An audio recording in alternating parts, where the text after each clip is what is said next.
ময়মনসিংহের ওনায়ে পার খলিফা বাড়ির জামে মসজিদে বছরের পর বছর মিম্বার মেহরাবে দিনের খেদমত করে আসছিলেন নীরব ও দায়িত্বশীল একজন মানুষ, মাওলানা রফিকুল ইসলাম। কিন্তু ২৮শে সেপ্টেম্বর মাগরিবের নামাজের পর ঘটে এক হৃদয় বিদারক ঘটনা। বৈধ কোনো কারণ, অভিযোগ বা তদন্ত ছাড়াই তাকে মসজিদ থেকে জোরপূর্বক অব্যাহতি দেওয়া হয়। স্থানীয় সূত্রে জানা যায়, জুমার খুতবায় অনলাইন জুয়া, সুদ ও ঘুষের বিরুদ্ধে কোরআন হাদিস ভিত্তিক বক্তব্য দেওয়ায় মসজিদ কমিটির সভাপতি, ক্যাশিয়ার ও সেক্রেটারি ক্ষুব্ধ হয়ে ওঠেন। এ কারণেই তাকে আকস্মিকভাবে বিদায় করা হয়। খুতবায় এক পর্যায়ে তিনি বলেন, আপনি তাহাজ্জুদ পড়েন, জিকির করেন, অথচ বাড়িতে সুদের কারবার, ছেলে অনলাইনে জুয়া খেলে, বেপরদা পরিবেশ, বিয়ের অনুষ্ঠানে গান বাজনা এসব চলতে থাকে, অথচ আপনি নিজেকে পাক্কা মুসলিম মনে করেন।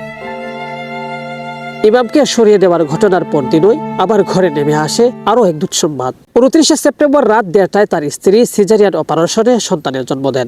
এর মাত্র এক মাস পর ২৭শে অক্টোবর সৈয়দ মাওলানা রফিকুল ইসলামের অ্যাপেন্ডিক্স ও আলসার ফেটে যায়। জরুরি ভিত্তিতে করতে হয় অপারেশনও। বর্তমানে তিনিও তার স্ত্রী দুজনেই অপারেশনের রোগী। আয় রোজগার নেই, নাই নিজস্ব বাড়ি ঘর। ২ সন্তান নিয়ে বাসা ভাড়ায় মানবতার জীবনযাপন করছেন তারা।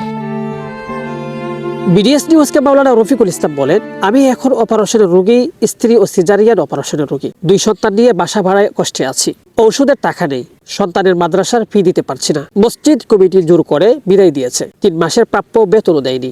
আমি সর্বপ্রথম ধন্যবাদ জানাই বিডিএস নিউজকে যে আমার অবস্থান আপনাদের মাঝে তুলে ধরার জন্যে। তো আমার নাম হচ্ছে মোহাম্মদ রফিক আল ইসলাম। আমি ময়মনসিংহ সদর উপজেলা চুরখাই ওনায়ের পার খলিফা বাড়ি জামি মসজিদের সাবেক ইমাম ও খতিব।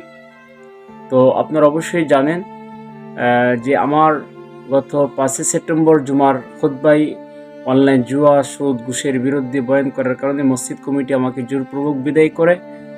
তো আমাকে ১ মাস সময় দেওয়ার পরেও তারা ১ মাস সময় তারা তাদের বক্তব্যটা রাখে নাই, তারা তাদের জবানের কথাটা রাখে নাই। আমাকে গত ২৮শে সেপ্টেম্বর জোরপূর্বক মসজিদ থেকে বিদায় করার পর ২৯শে সেপ্টেম্বর আমার স্ত্রী সিজারিয়ান অপারেশনের মাধ্যমে সন্তান জন্ম হয়। এর ১ মাস পার না হতেই আমার অ্যাপেন্ডিক্স এবং আলসার ফুটো হয়ে যায়।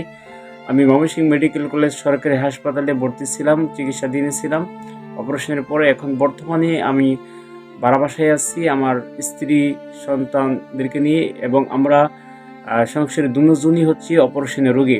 এখন আমি আর্থিক সংকটে মানবতার জীবনযাপনে আছি। নিজের নেই কোনো জমি, নেই কোনো ঘর, বাসা ভাড়া থাকা লাগছে। অবশ্যই আপনারা দেশবাসী যারা আছেন, আপনারা আমার পরিবারের জন্য, ছোটো বাচ্চাদের জন্য ছোটো একটা ঘরের ব্যবস্থা করবেন, অল্প একটু জায়গার ব্যবস্থা করে দেবেন, এটাই আমি আপনাদের কাছে চাই। আমি সকলের কাছে আজীবন দোয়া করবো, যারা আমার পাশে এগিয়ে আসবেন তাদের জন্য আমি মৃত্যুর আগ পর্যন্ত আজীবন দোয়া করে যাবো, যে বোন যে ভাই আমার পাশে এগিয়ে আসবেন।